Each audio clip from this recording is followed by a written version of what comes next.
Welcome back to Macro Golf YouTube.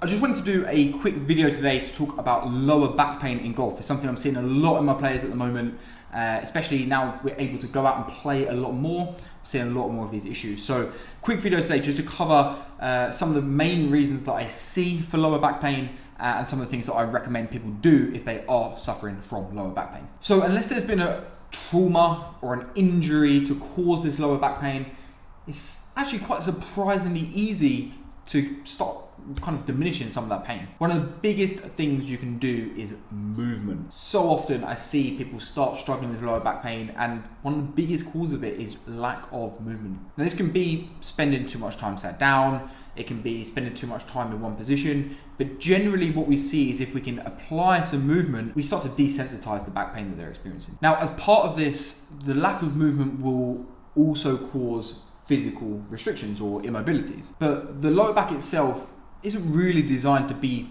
mobile. We actually want the lower back to be pretty stable and only really have it flex and extend. However, if we start to get immobilities or restrictions in areas above or below the lower back, for example in the thoracic spine or down in the hips, this is when we start to get few issues coming into the lower back as well. All we're doing here is having a restriction in one place and then applying that load into another place that isn't really meant to do that job. So if you are experiencing lower back pain and you know, for example, that it gets worse after golf, go and check your thoracic spine mobility and your hip mobility. If you've got a restriction in one of those two areas, I would definitely recommend going and working on those restrictions and seeing if that alleviates any of that pain in the lower back. And one of the final areas that I'll talk about in one of the reasons why I see lower back pain is poor technique in the golf swing. Now, one of the most common ones for these is kind of creating a reverse spine angle. So think getting to the top of your backswing and kind of creating this weird spine angle here and then kind of just jamming it down.